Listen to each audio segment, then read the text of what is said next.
मैंने जीत का मैंने इतना अंतर रहेगा सन 2000 में बड़े भाई सूरजभान सिंह इसी व्यक्ति के बड़े भाई को 72,000 वोट से हराए थे। तो हो सकता है परिदृश्य कहीं वही नहीं। आरजेडी से आएंगे तो मोकामा से वो कभी नहीं जीत पाएंगे। राकेश है और आप प्रयास न्यूज़ देख रहे हैं। चुनाव आयोग ने कल यह स्पष्ट कर दिया है कि चुनाव अपने निर्धारित समय पे होगा, जिसके बाद पूरे बिहार में अलग अलग विधानसभा क्षेत्र में अब जो भी उम्मीदवार चुनाव लड़ने वाले हैं वो अपने अपने तैयारियों में लग गए हैं।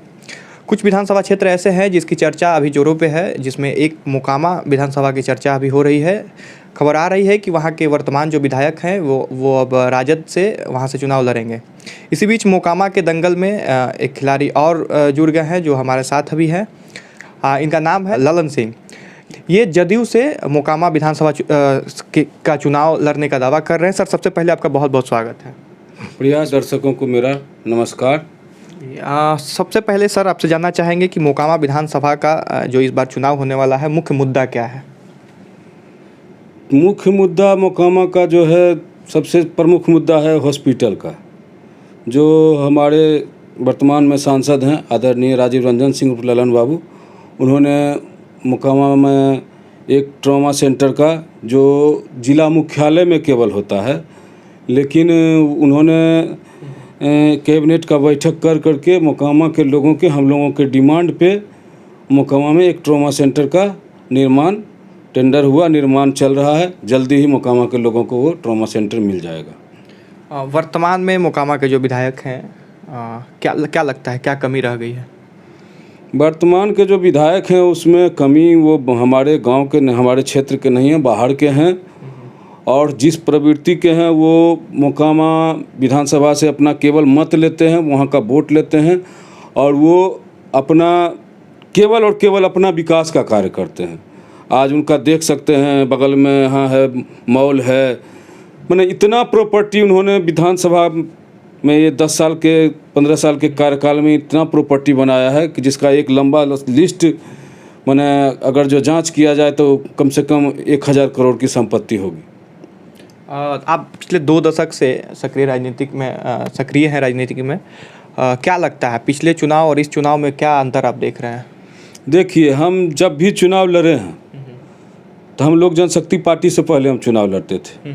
हम जब भी लड़े हैं न हम यूपीए गठबंधन में रहे हैं न एनडीए गठबंधन में रहे हैं, लेकिन हम जो उम्मीदवार जिनसे हम हारे हैं बहुत ही कम मत से 1700 2500 बहुत ही कम मतों से हारे हैं। और जिस जगह पर वो थे आज उस जगह पर हम हैं।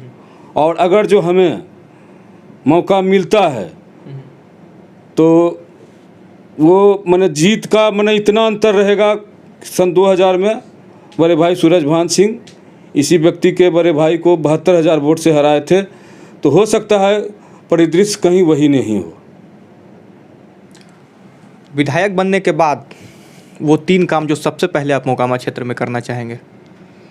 देखिए, मोकामा क्षेत्र में हमारे माननीय मुख्यमंत्री हैं वो या हमारे सांसद ललन बाबू हैं, ये खुद विकास पुरुष के रूप में जाने जाते हैं और पूरे बिहार में ये विकास का कार्य कर रहे हैं।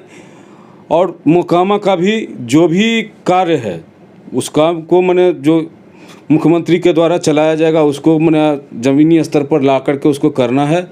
और हम अपने तरफ से यही कहेंगे कि मोकामा में युवा लोग बेरोज़गार है, गांव में लोग ज़्यादा स्किल्ड हैं, पढ़े लिखे हैं, लेकिन वो उनको ऐसा मौका नहीं मिलता है कि वो आगे बढ़ पाएँ। आज हमारे प्रधानमंत्री देश का जो है प्रधानमंत्री रोज़ कहते हैं युवाओं को आत्मनिर्भर बनने के लिए, तो हम वैसे ऐसे युवाओं को चिन्हित करेंगे। कुछ लोग हैं जो पढ़ाई लिखाई कर करके कंपटीशन करके नौकरी पा लेते हैं, कुछ वैसे युवा हैं जो गांव में रह जाते हैं, कुछ नहीं कर पाते हैं। तो ऐसे युवाओं को चिन्हित करके जो जिस रुचि के होंगे वैसे लोगों को उस टाइप का हम सरकार के द्वारा मदद करके उनको आत्मनिर्भर बनाने का प्रयास करेंगे, जो कि नौकरी वाले लोगों से ज़्यादा कारगर होगा। आप जदयू आपको टिकट दे रही है?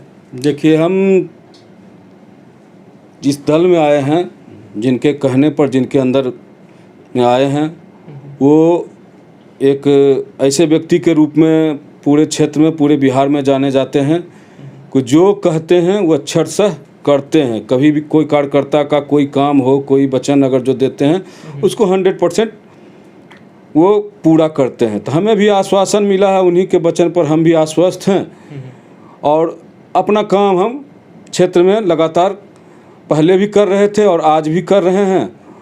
और पार्टी कोई भी लेता है, देख रहे हैं टिकट के लिए कितना आपस में सीट बंटवारा के लिए प्रयास चल रहा है, लोगों में खींचतान हो रहा है।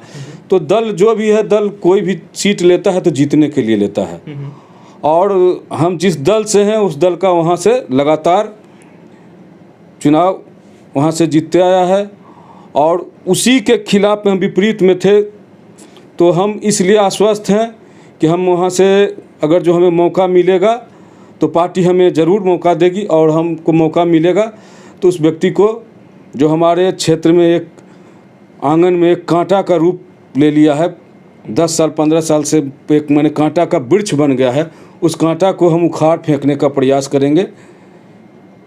जी, लंबे समय से वहाँ पे वो विधायक हैं।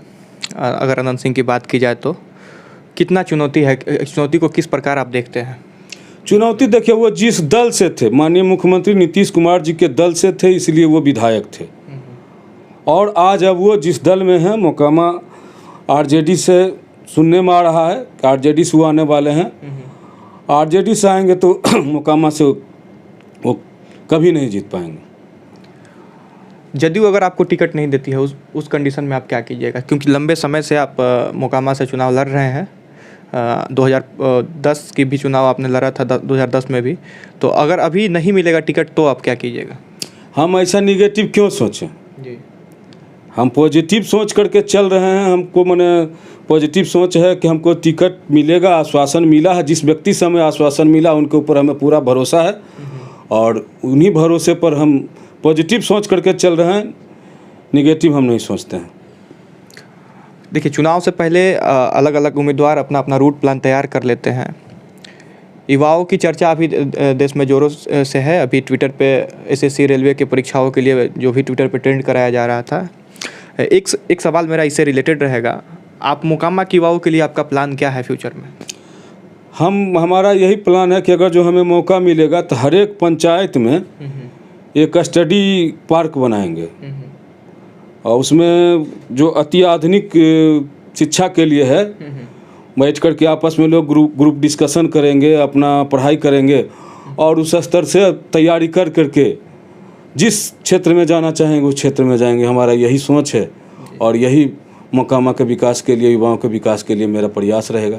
जी, कोरोना काल में प्रवासी मजदूर की अगर बात की जाए तो वो किसी से छुपा नहीं है। जो कंडीशन था वहाँ से दूसरे राज्यों से जो है गाड़ियों में ठूस के लोग आ रहे थे, तो उनके लिए भी आपने ज़रूर कुछ सोचा होगा। क्या सोचा है उनके लिए? उनके लिए हम क्या सोचेंगे, माननीय मुख्यमंत्री जी के द्वारा जितना किया गया है बिहार में, प्रत्येक मजदूर को यहाँ लाया गया, क्वारंटाइन किया गया, सबको सुरक्षित ढंग से रख कर करके खाना व्यवस्था कर करके सबको वहाँ घर तक पहुँचाया गया। उस सबको उतना कुछ दे करके और लगातार सरकार के द्वारा, केंद्र सरकार के द्वारा भी घोषणा किया गया है कि सबको फ्री का अनाज मिल रहा है 5-5 किलो।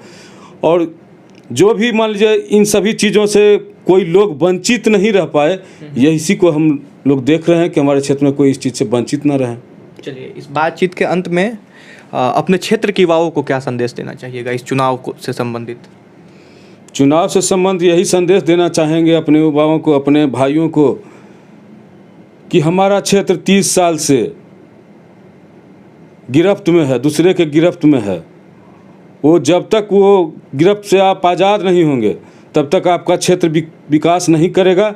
इसलिए अपने सभी युवा भाई, अभिभावक सभी लोगों से कहना चाहेंगे कि एक बार आप अपने भाई, अपने बेटे पर विश्वास करके एक बार हमें सेवा करने का मौका दें। अगर जो मैं आपके सेवा पर खरा नहीं उतरूँगा तो फिर 5 साल के बाद मैं आपके सामने वोट मांगने के लिए नहीं आऊँगा। चलिए, इस बातचीत को यहीं पे ख़त्म करते हैं सर। आपका बहुत बहुत धन्यवाद अपने कीमती